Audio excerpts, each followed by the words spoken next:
star tonight. Intergalactic light so bright.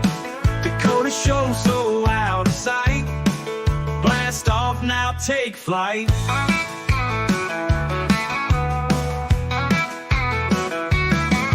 Aliens and rockin' tunes, country beats under the moons. Space dust in my boots all new. Gigolo's hosting soon. Welcome to the galaxy. Radio waves so wild and free. Tune and feel the energy. With Dakota ride the beat. When it's been new.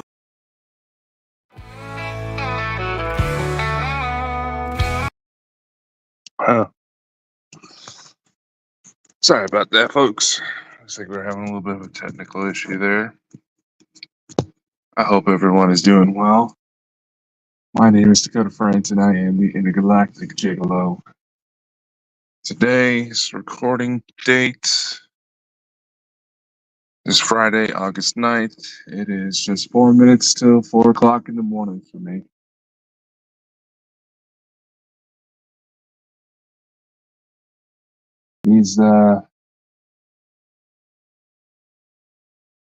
Some of you have been probably wondering, Dakota, where's the galactic stories? That's how we found you.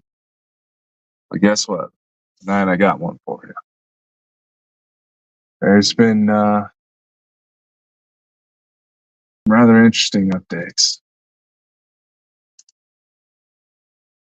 And I don't know if you can hear it right now, but I'm actually recording this outside. Literally sitting on my front step. Just observing what I can of the stars. Figure maybe if I go to start telling the story, we'll have something happen. See if you can't let you guys see my face. I noticed some issues with some of the integrations that Streamlabs has. So once I'm done recording this, I gotta go in and fix those. Hard work being this awesome. But for those of you who follow the Telegram channel, you might have seen a bit of an update where there might be some news coming from the Cygnus constellation here soon. I'm not 100%. This is where it took place. I am going to put this disclosure out there front and center right now and say that there's much information we're still trying to sort through. Oh, something just flew by there. See what I mean? I don't exactly have any good attachments for my phone to let you guys see the stars. Right now, with all the wildfires surrounding me, the air quality's been shit. But anyway. So you're probably wondering, well, Dakota, what's going on? You got a story for us? And yeah, I do. And it's not just me. There's my starwife's envoy was the first one to start picking up on it.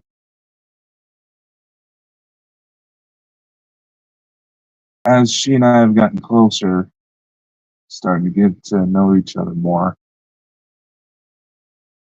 then regardless of whatever situations we find ourselves in, distance, whether we're standing next to each other or miles apart, the distance between us isn't exactly inhibiting what's been going on. I promised her, I would censor some details, so I won't go into that much, but it does seem that our connection is allowing her to tap more into my starwife, her alternate body, her counterpart, her other incarnation, whatever term you want to use. The other incarnation that's currently married and seems to be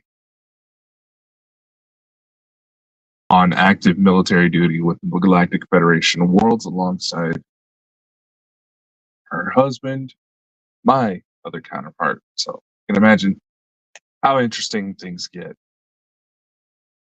It's like a big old bat just flew there.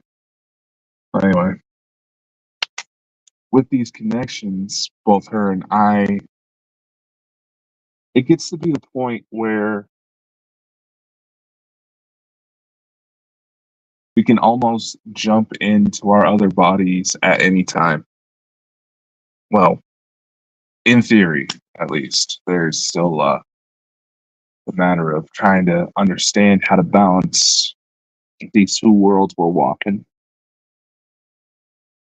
and the stress from that distracting us, which, let's face it, who isn't dealing with something right now, right?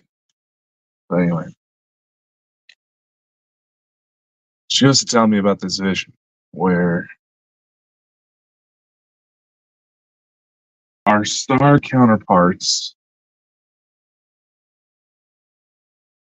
seem to be held up together in this these fancy quarters.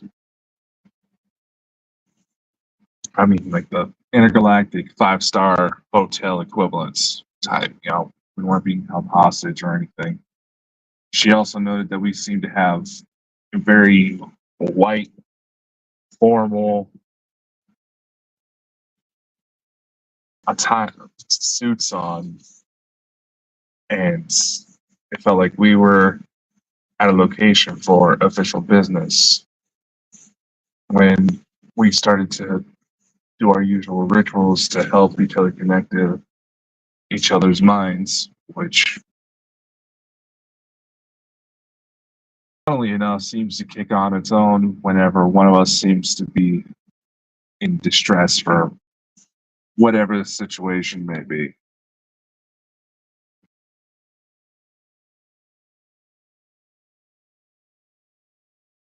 We both saw ourselves on this planet. Where we were at seemed to be kind of somewhat of a dry desert sort of environment. You could hear what sounds like an ocean nearby, but again, we're still trying to sort through all the details. And she and I have been trying to help each other as much as we can. It seems like we're probably the best people to be helping each other out, Anyway.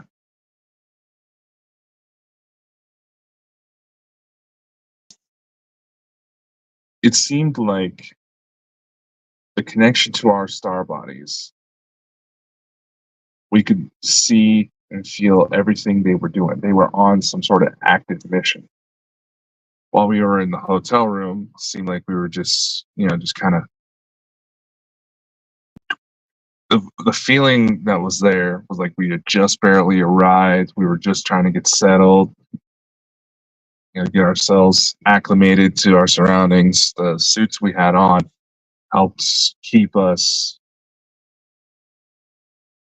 bodies stable to where we weren't miserable in the fucking heat. Soon, someone who was wearing these dark robes came in. And this is coming from what my starwife, so envoy, has told me, just to try to clarify. This gentleman came in. He was wearing this kind of dark robe, had somewhat of a tannish skin. Got the feeling that he was from there.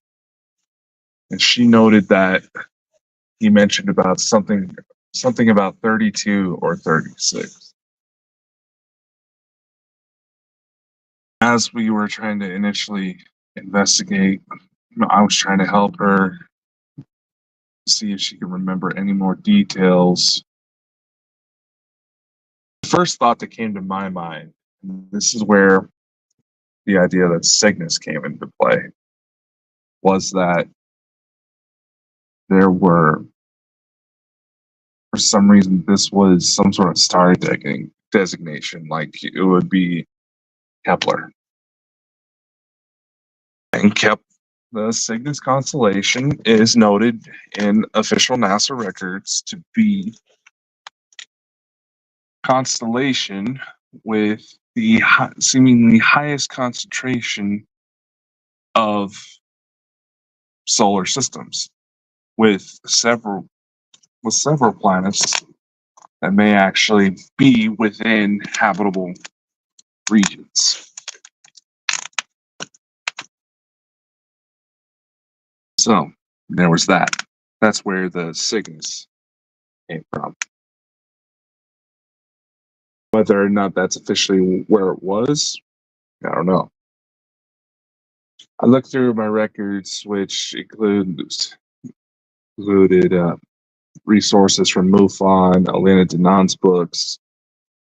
In that particular region, we have the Calypsis rye, which is a type of gray species that, from the sounds of the records, was split between wanting to work with Federation and wanting to, and as well as associating with the Naboo, as well as some records within MUFON of possible humanoid beings within that region. Obviously, for skeptically minded, it is hard to test these matters to see for ourselves without physically taking your craft and heading up there. But that's the information I had to work with. So that is where these conclusions are coming from. Again, it is still very early in trying to understand what's going on. I may have some details wrong. Further explanations, further explorations, I should say. There'd be moments where I would start getting flashes from my other half, Alarian, who is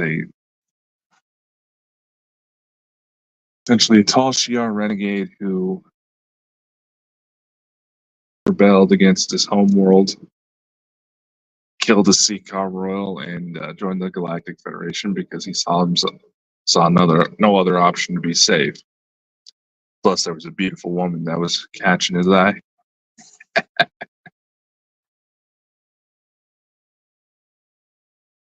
There were moments where I was able to see through his eyes as he was going through access panels. He was monitoring some sort of situation. And this is where it gets weird. There was a point where I was taken, where possibly my consciousness was transferred and taken to this world, where I was inside Alarian for about 2 months. That's kind of the feel I got for it. I could see, feel, hear everything he could. At one point, while we were going through these facilities, and part of these facilities seemed like they were under some deep rocks. How they say that Area 51 has hangars that come out of the sides of mountains. It was those types of facilities. All of a sudden, we started to feel these tremors, impact tremors. Something huge hit us. We managed to get a view outside, and we were being hit with something. There's this one point where there was this bright green flash. It looked like a meteor. And if I remember my chemistry right, when a a meteor goes to burn bright green here on Earth, it's usually rich in iron. Whether or not this world had the same composition, it seemed very similar to Earth in some of the more arid desert kind of areas. So areas you probably would anticipate to be like in the Middle East. Just for perspective, the robes that some of the locals wore, if you ever seen the Dune movies, was very similar. Very similar attire. I'm just noting that for reference. After this green flash, something attacked us. Exactly what? I'm not 100% sure. Next thing I know, there was weapons fired, there was explosions, there was screaming. Evina and I were tossed right into the mix. Our initial assignment was basically just to stand guard to help with the diplomatic arrangements. That's how much I can tell. There was some sort of diplomatic meeting taking place to ensure alliances. The guy that we had come into our room with the dark robes, he seemed like he was a local, but he was with us. We were there to help him. And being that we were caught in the insanity, we jumped right into battle. When I got a look at these things that were attacking us, they had some weird specialized suits on. I mean, total body coverage. From a distance, they look like sleek, white Terminator robots. As we got closer, you could tell that whatever was attacking us was not ready for that environment. It was not made for those conditions. The second any part of it got exposed, any part of that armor, those suits got damaged just enough, they were in trouble.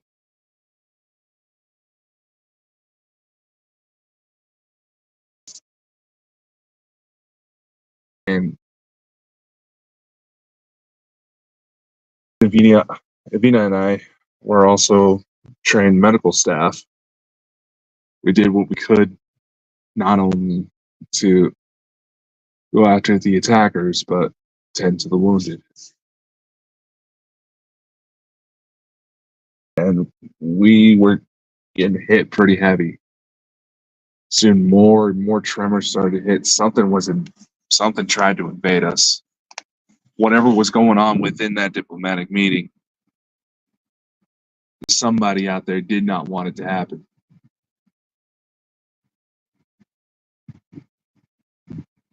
I remember taking people in out of the war zone, and their skin was just covered in burns from the plasma weapons that were being used. I remember the crap just seemingly coming out of nowhere. But the locals there, they fought hard. They were resilient. There were some that even took up arms while they were still healing.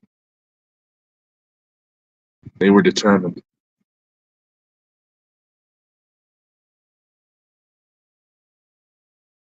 Initially, when we first showed up, there was a bit of a tension towards us outsiders, but the second they saw us jumping right into the mix, jumping right into the fire, it was enough to help turn the tides. 2 weeks go by, and finally we're able to get some reinforcements. Some sort of super soldiers.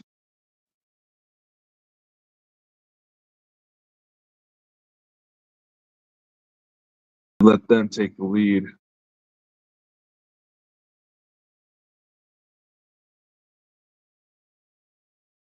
We were able to draw the enemy back, killed many of them, and wounded just enough. Some were taken as captives to be further interrogated. Once the battle was over, the negotiations were done with, and it was time for us to go back. Again, I wish I had more details. I'm still learning how to sort through all this.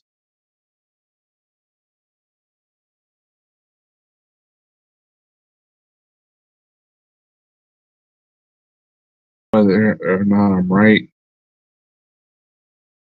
I'll be honest, I'm still at the point of all this where I'm questioning my own sanity.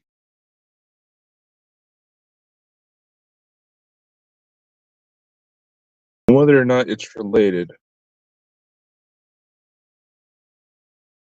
a starwife's envoy may have felt some strain from it. Shortly after I was back, she started to mention she's had a pretty heavy migraine. Whether it could very well be possible that this was a physical manifestation of her not being used to taking on that much of a load when it comes to psychic energies. So more work needs to be done there.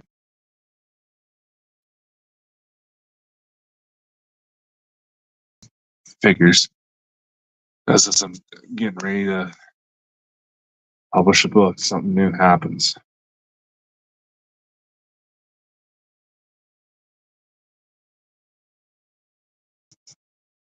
When the battle was over and we were taken off, things went well enough afterwards to where those we tended to made sure to see us off.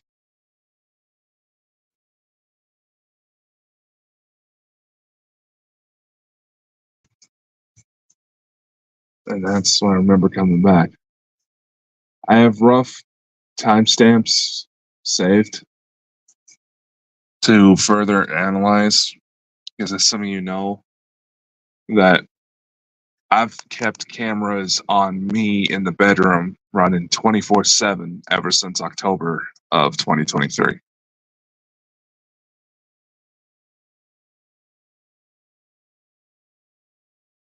I still need to look through some of that, but focusing on getting some company stuff up to date. Once again, trying to juggle civilian life with this life. Absolutely chaotic. I'll try to give more updates as I can go. But as I said, this is fresh information dug up. I'm working on trying to physically illustrate, physically draw out some of the things I remember seeing. Hopefully that would help me tap back into it. But honestly, I get the feeling that I saw a little bit more than what I was supposed to. It wouldn't be the first time that that's happened. It certainly makes me wonder about my counterpart. I also can't help but wonder if maybe, just maybe, it might be possible that I can somehow establish a direct line of communication that can physically be heard on tape. That's going to be one of my experiments here soon. Will it work? I don't know. But there's a lot of things about my story that technically aren't supposed to happen. They're not. It's not that they aren't possible. It's just that My situation seems to be a little bit more advanced than some. Now I know why. As the connections start to grow, I fully anticipate the situation's only going to get weirder. I mean, after all, my son, who I didn't see be born until like March of 2021, 2022, yeah. He's already a grown man and getting ready to be married himself. I even met his fiance. She lets everybody call her Viv. Sweet girl. Major hugger. Possibly a Zygon, from what I've been able to gather. She's not afraid to style herself up. She likes to keep like a light blue hair, and she's fairly tall, about a little over 6 foot. My son Michael, he's about like 6'3", 6'4", right around there. She's about 6'1", maybe. And man, when she gets excited, she knows how to squeeze you. I'm proud of my boy. Got himself a good-looking woman. So, sounds like the family's getting bigger. And on top of this, I'm going to be a grandfather. I'm not even 30, man. But that's the story as I know it right now. But you know what? I know that I try to use Gigolo as kind of the chat show and Franson Files to give it a little bit more production, but I think it's about time I shared some more of my stories with you all. I got to be going into the system anyway to get some things fixed up, so I might as well get the new shows lined up. Oh, there's going to be new music, new classes from Network Academy. I'm working on trying to get movies lined up as well. And you might see some gaming stuff come up on the channel. If that piques your interest, awesome. If not, oh well. Just before you go to judge what I'm doing, just remember this. I have a tendency to plant a lot of seeds. That's kind of how I ended up with 4 kids. With a woman from outer space. I like to plant a lot of seeds. Try a lot of things. So if it don't make sense right now, just give it time. You never know what's going to come up next. So much love. Take care.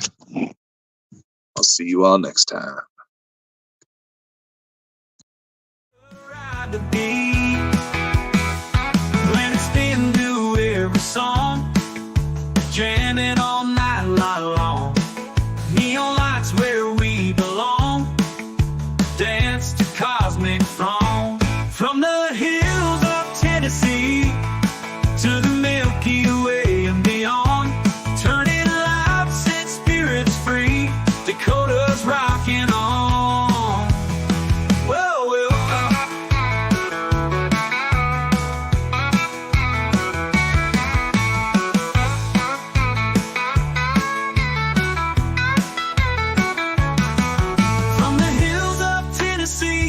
To the Milky Way and beyond.